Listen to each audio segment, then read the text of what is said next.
안녕하세요. 아내의 암을 직접 치료한 면역닥터 서정원 원장입니다.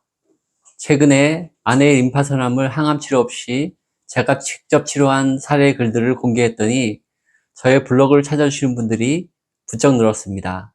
이전엔 별로 없었는데 공감을 표시해 주시고 댓글을 다시는 분들도 생겼습니다. 관심과 응원에 진심으로 감사드립니다. 또한 몇 분의 암 환자와 암 환자 가족분들의 문의 전화를 받게 되면서 암투병 중 항암 치료에 대안이 될 만한 치료 방법을 찾고 계시는 분들이 많이 계시다는 것을 새삼 실감하고 있습니다. 저는 아내의 암뿐만 아니라 가족의 난치병도 면역치료와 식이영양 가이드 방식으로 치료하고 있습니다. 오랫동안 치매약을 복용하시던 85세 어머니의 치료도 약물을 중단하고 면역수액 치료와 영양케어로 치료했습니다. 장인 어르신의 전립선암 방사선 치료 후 케어를 돕고 있으며 오랜 기간 당뇨, 중증 합병증을 앓고 계신 장모님의 케어도 돕고 있습니다.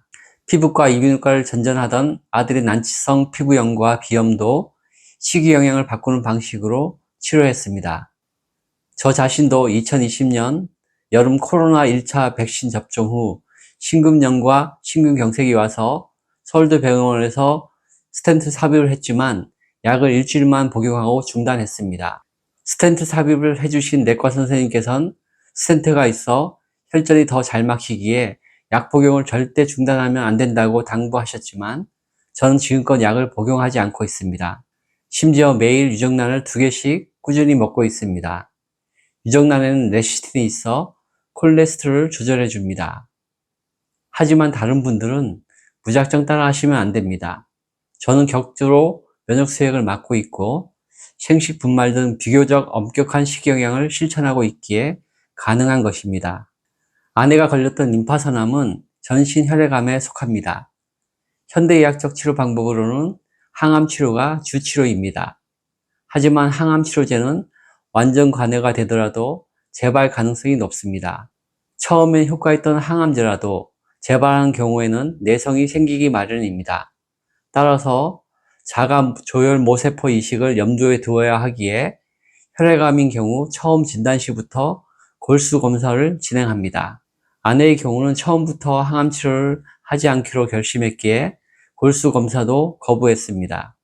그리고 항암 치료 없이 완전 관해를 이루었습니다.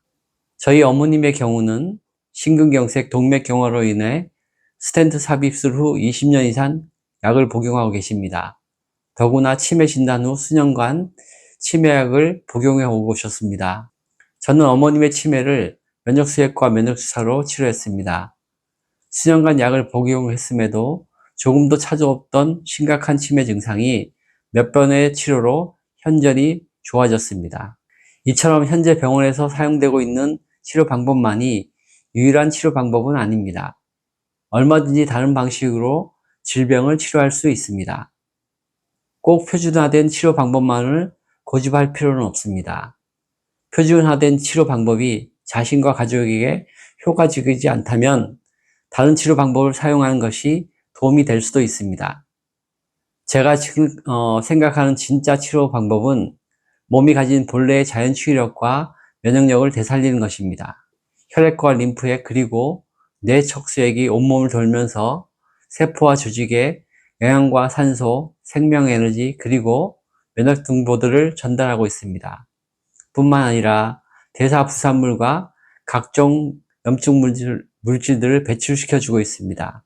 그래서 혈액, 림프액, 뇌척수액에 염증 물질이 없고 영양과 산소 그리고 생명에너지가 잘 흐르도록 돕는 것이 진짜 치료라고 저는 생각합니다. 이렇게 해주면 우리 몸 안에 본래 붙어있던 스스로를 치유하는 능력이 되살아납니다. 이를 위해 저는 독특한 면역수액과 면역주사 레시피를 사용하고 있고 누구나 즉시 실천 가능한 면역식사법과 영양제를 권해드리고 있습니다. 성실하게 치료받아도 점점 상황이 나빠질 뿐 좀처럼 건강해지지 않는 이유가 있습니다. 그건 자신이 건강 문제를 외부 전문가에게만 전적으로 의존하다 치유력마저 상실했기 때문입니다. 의사는 모든 질병을 치료할 수 있는 의학의 신이 아닙니다. 의사는 질병과 치료법에 대한 공부를 남보다 더 많은 시간 동안 표준화된 방법으로 공부했을 뿐입니다. 당연히 표준화된 치료 이외의 다른 치료법에 대해서는 잘 모릅니다. 표준 치료 방법에 효과가 없는 예외적인 상황이 오면 의사도 멘붕에 빠질 수 있습니다. 더욱이 암처럼 확실히 완치할 치료 방법이 없는 경우라면 더욱 그렇습니다. 자칫 공격적이고 파괴적인 치료로 인해 인체의 치유력마저 억압되기라도 한다면 훗날을 기약할 기회마저 상실할 수 있습니다.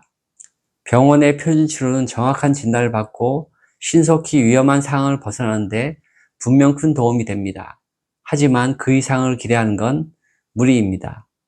제가 가족의 중병까지 직접 치료하는 이유 중 하나는 병원 표준치료의 한계를 잘 알고 있기 때문이고, 두 번째 이유는 가족들이 더 오랫동안 건강하게 살길 원하기 때문입니다. 지난 30년 의사생활 중 25년간을 우리 몸이 진짜 건강해지는 방법에 대해서 연구해 왔습니다. 아이러니하게도 아내와 아들 그리고 양가 부모님의 난치병이 치료 역량의 한계를 넘어서는데 큰 도움을 주었습니다. 이젠 암과 난치병으로 고생하시는 더 많은 분들에게 제가 연구한 진짜 치료 방법을 알려드리고 건강한 삶으로 안내해드리고 싶습니다.